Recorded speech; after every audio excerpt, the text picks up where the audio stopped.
मुझे ईरान में कैसे एंट्री मिली, बॉर्डर पे क्या सवालात हुए, मुझसे क्या कुछ पूछा गया, कौन कौन से डॉक्यूमेंट्स मांगे गए।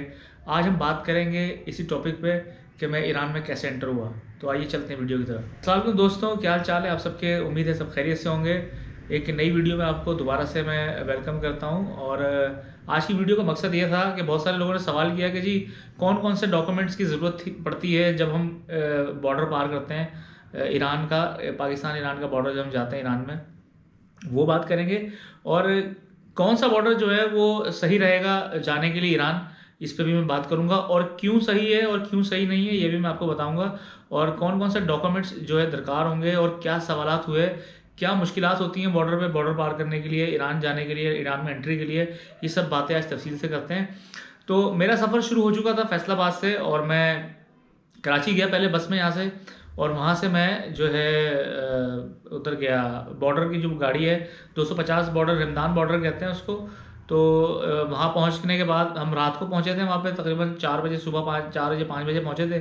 वहीं पे मुसाफिर खाना था, जैसा कि मैंने दिखाया भी अपनी वीडियोस के अंदर, आप जाके देख सकते हैं वीडियो।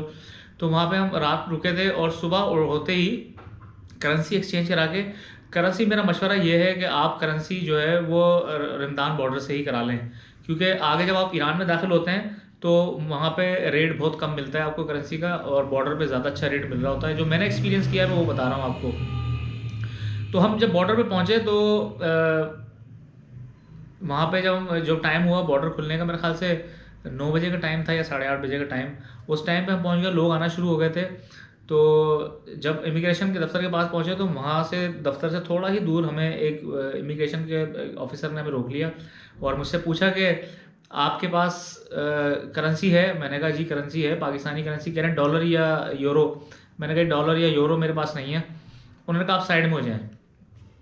जब मैं साइड में हुआ तो वहाँ पे और भी एक शेड बना हुआ था, वहाँ पे और भी बहुत सारे लड़के थे जो जो कि जिनको साइड में किया हुआ था होटल बुकिंग और यूरो और डॉलर की वजह से। तो मैं साइड में खड़ा हो गया। उन्होंने कहा कि आप साइड में हो जाएं।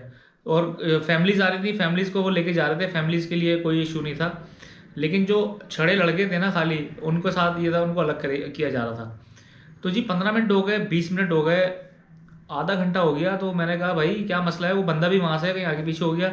मैं इमिग्रेशन के जो जो जो दफ्तर था मैं वहाँ चला गया और वहाँ जाके मैंने कहा जी मैं कब से वहाँ बैठा हूँ। तो उन्होंने मुझे अंदर लिया है, अंदर बुला लिया। मैं था, मेरे साथ जो एक मेरे दोस्त थे, महमूद साहब, वो थे। उन्होंने हमें अंदर बुला लिया। अंदर बुलाने के बाद जब मैं इमिग्रेशन के जो अफसर बैठे थे उनके पास जाने लगा तो उन्होंने कहा कि सामने साहब से मिलें। तो वहाँ पे एक अफसर बैठे थे, उनके कोई आला अफसर थे इमिग्रेशन के, उनके पास बराबर में जाके मैं बैठ गया। उन्होंने मुझसे कहा कि अपना पासपोर्ट दिखाएं और अपना वीज़ा दिखाएं। मैंने पासपोर्ट उनको दिया, अपना वीज़ा दिया। तो उन्होंने मुझसे कहा कि आपका दूसरा पासपोर्ट किधर है, जो प्रीवियस पासपोर्ट है। मैंने कहा वो तो मेरे पास नहीं है। कह लेंगे आपको नहीं पता कि 1 साल तक जो है वो पासपोर्ट, आप पुराना पासपोर्ट आपको नए पासपोर्ट के साथ रखना पड़ता है। मैंने कहा सर मुझे नहीं पता था, तो वो मेरा घर पे है। तो फिर उन्होंने कहा अच्छा चलो ठीक है। उन्होंने मुझसे आईडी कार्ड वगैरह लिया और फिर उन्होंने मुझसे पूछा कि और इससे पहले कहीं गए हो, ईरान गए हो कभी। मैंने कहा नहीं मैं फ़र्स्ट टाइम जा रहा हूँ। तो उन्होंने कहा कि इससे पहले कभी मुल्क से बाहर गए हो। मैंने कहा जी हाँ मैं गया हूँ, मैं इन मुल्कों में गया हूँ। तो उन्होंने कहा लास्ट टाइम कब गए थे। मैंने कहा लास्ट टाइम मैं गया था 2 साल पहले गया था कतर। तो उन्होंने जो इमिग्रेशन अफसर बैठे थे कंप्यूटर पे, उनसे कहा कि चेक करो पासपोर्ट मेरा। उनको दिया। तो उन्होंने जब चेक की तो मेरी एंट्री जो मैंने बताई थी तारीख, जो मैंने सन बताया था, वो एंट्री उनका लाहौर से एंट्री आ रही है। तो मेरी लाहौर से एंट्री एग्ज़िट थी और मेरे वीज़े जो थे वो पुराने पासपोर्ट पे लगे हुए थे। तो उन्होंने मुझसे मज़ीद और कुछ नहीं सवाल किया। उसके बाद उन्होंने मुझे तनबीह की कि आप अपना पासपोर्ट जो है पिछला साथ रखें और जो है ये आपने जो है मुझे कहा कि ये अपना पासपोर्ट लें और आप जाके वहाँ पे अपनी स्टैंप लगवा लें।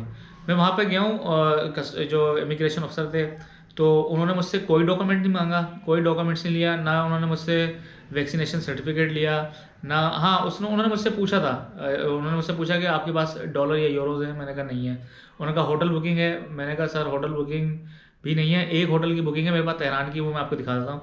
तो मैं निकाल ही रहा था। उन्होंने कहा बस ठीक है, ओके ओके।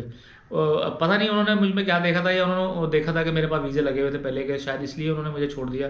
तो मैं जब गया हूँ तो उन्होंने इमिग्रेशन पे स्टैंप लगाई है और मेरे हाथ के जो सारे फिंगर प्रिंट्स वगैरह लिए हैं और स्टैम्प लगा के एंट्री शेंट्री करके स्टैम्प लगा के पासपोर्ट पे, और वो मुझे दे दिया। कोई डॉक्यूमेंट्स मुझसे नहीं मांगा, पाकिस्तानी साइड के ऊपर की बात कर रहा हूँ मैं। कोई डॉक्यूमेंट्स नहीं मांगा, ना वैक्सीनेशन सर्टिफिकेट, ना किसी और चीज़ की फ़ोटोकॉपी, कुछ भी नहीं लिया। सिर्फ उन्होंने जो ना एग्जिट स्टैम्प लगाई मेरी और मुझे जाने दिया।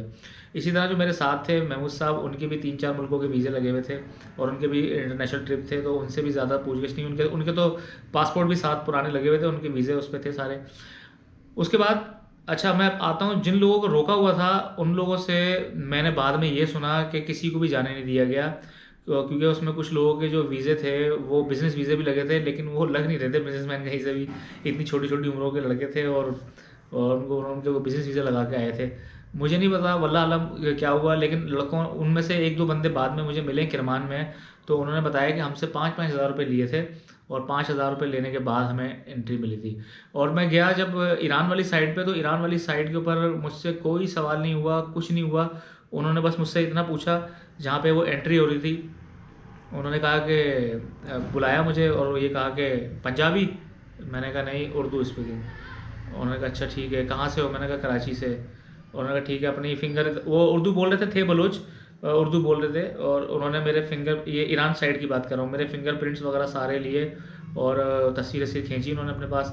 मेरा पासपोर्ट स्कैन किया और उस पर उन्होंने कुछ फॉर्म जो था, जो मेरा वीज़ा था वो लेकर चेक किया और मुझे कहा कि इमिग्रेशन काउंटर पे चले जाओ। मैं इमिग्रेशन काउंटर पे गया हूँ, वहाँ पे जाके मैंने उनको पासपोर्ट दिया, उन्होंने कुछ भी नहीं किया, पासपोर्ट स्कैन किया, एंट्री के स्टैम्प लगाई और मैं चला गया। ये था मेरा सारा एक्सपीरियंस।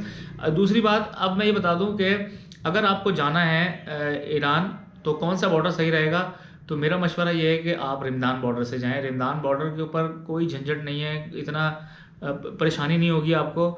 जबकि जो तफ्तान बॉर्डर है वहाँ पे बहुत ज़्यादा पूछगछ, बहुत ज़्यादा मसले मसाइल, ये डॉक्यूमेंट्स वो डॉक्यूमेंट्स। अगर आपका वहाँ पे कोई मसला हो जाता है, कोई भी चीज़ रह जाती है, तो उसके लिए आपको कोयटा जाना पड़ेगा या आपके अपने शहर। तो लेकिन जो रमदान बॉर्डर है वहाँ पे जो है ना, वो शहर करीब है, वहाँ से कोई मसला होता है तो आपको ज़्यादा दूर जाने की ज़रूरत नहीं पड़ती। तो और वहाँ पे परेशानी भी इतनी ज़्यादा नहीं होती, और रास्ता भी वो भी सही है, तफ्तान बॉर्डर वाला रास्ता भी सही है और ये भी सही है। लेकिन मेरा मशवरा ये है कि आप रमदान बॉर्डर से जाएँ, क्योंकि ये नया बॉर्डर है और यहाँ पे इतनी ज़्यादा परेशानी नहीं है। रमदान बॉर्डर पे जाके आप बाहर आराम से जा सकते हैं। तो उम्मीद है, ज़रूर कमेंट के अंदर बताइएगा अगर कुछ और पूछना हो इस हवाले से।